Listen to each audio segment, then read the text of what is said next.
કેસરી તારી ગર્જનાએ થરથર થાતી પાડ્યું. હિંમત તારી આંખમાં ને કેશવાડીનો ભાર, હિંમત તારી આંખમાં ને કેશવાડીનો ભાર, ગુજરાતનું તું ઘરેણું, તું જ જગતનો શણગાર, તું જ જગતનો શણગાર. નમસ્કાર, હું અપેક્ષા વાઝાલા રામાણીઝ ઇન્સ્ટિટ્યૂટ વતી આપનું હાર્દિક સ્વાગત કરું છું માહિતીની માયાજાળમાં. હવે શરૂઆત એવી હતી તો એમના વિચારતા કે સિંહ ઉપર વાત કરીશ. આજનો ટોપિક એવી જગ્યાઓ વિશે જ્યાં દરેક પ્રાણી, પશુ અને પક્ષીને ઘણું મહત્વ મળે છે અને એ જગ્યા એટલે રાષ્ટ્રીય ઉદ્યાન. જી હા, આજે આપણે પ્રકૃતિના અનમોલ ખજાના સમાન નેશનલ પાર્ક એટલે કે રાષ્ટ્રીય ઉદ્યાનો વિશે વિગતવાર ચર્ચા કરીશું. ભારત એ વિવિધતાથી ભરેલો દેશ છે જે માત્ર સંસ્કૃતિ જ નહીં પણ કુદરતી સંપત્તિ પણ વિપુલ પ્રમાણમાં છે. મિત્રો, રાષ્ટ્રીય ઉદ્યાન એવો સંરક્ષિત વિસ્તાર છે કે જેને સરકાર દ્વારા વન્યજીવો અને કુદરતી વનસ્પતિના જતન માટે જાહેર કરવામાં આવ્યો હોય છે. આ વિસ્તારોમાં માનવીય પ્રવૃત્તિઓ જેવી કે ખેતી, પશુ ચરાવવું કે લાકડા કાપવા પર સંપૂર્ણ પ્રતિબંધ હોય છે. તેનો મુખ્ય ઉદ્દેશ્ય લુપ્ત થતી પ્રજાતિઓને બચાવવાનો અને ઇકોસિસ્ટમની જાળવણી કરવાનો છે.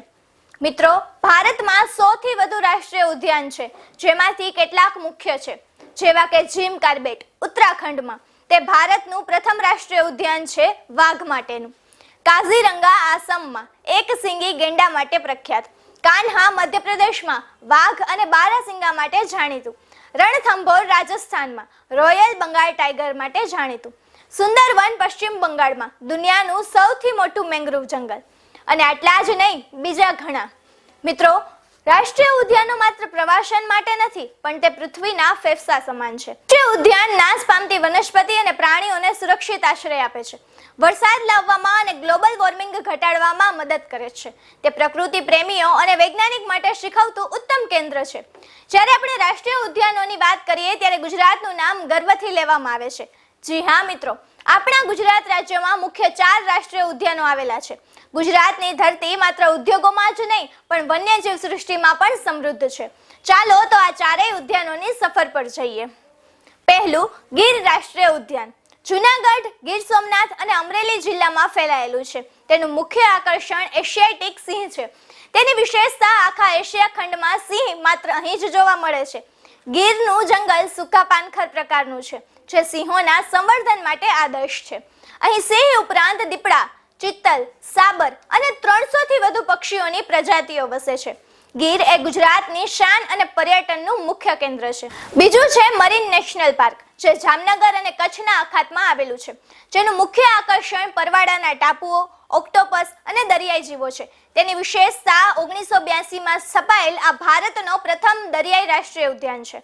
અહીં 42 જેટલા ટાપુઓ આવેલા છે, જેમાં પિરોટન ટાપુ સૌથી પ્રખ્યાત છે. ઓટના સમયે અહીં દરિયાની અંદરની દુનિયા પગપાળા ચાલીને જોઈ શકાય છે, જે એક અદ્ભુત અનુભવ છે.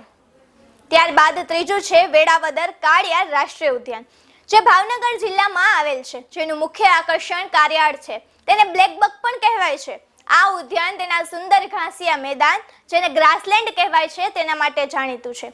કાળિયાર તેની ઝડપ અને લાંબા વળાંકવાળા શિંગડા માટે પ્રખ્યાત છે.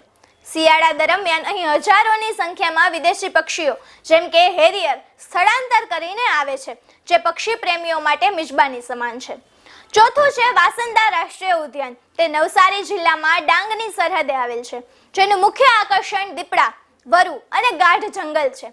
અંબિકા નદીના કિનારે આવેલું આ જંગલ એટલું ગાઢ છે કે દિવસના સમયે પણ અહીં અંધારું લાગે છે. અહીં સાગ અને વાંસના ઊંચા વૃક્ષો આવેલા છે. આ ઉદ્યાન સહ્યાદ્રી પર્વતમાળાનો ભાગ છે અને દક્ષિણ ગુજરાતની જૈવ વિવિધતાનું ઉત્તમ ઉદાહરણ છે. લીલી ઓઢી ચૂંદડી બેઠી ધરતી માત, વનરાજીમાં વાસ કરતા પશુ પંખીની ભાત, કલરવ કરતા પંખીડા, નદીઓ વહેતી નિર્મળ, રાષ્ટ્રીય ઉદ્યાનો સાચવે ધરતીનું આ સૌંદર્ય. તો મજા આવી ને જાણીને? બધા તો હું અહીં કહેવા રહીશ તો બહુ મોટો વિડીયો થશે, પણ હવે તમારી ફરજ બને કે બાકી બધા રાષ્ટ્રીય ઉદ્યાનો વિશે જાણવાની. તો જાણો અને જણાવો કે તમને કેટલી મજા આવી. ચાલો ફરી મળીશું નવી માહિતી સાથે માહિતીની માયાજાળમાં. જય હિન્દ, જય ભારત.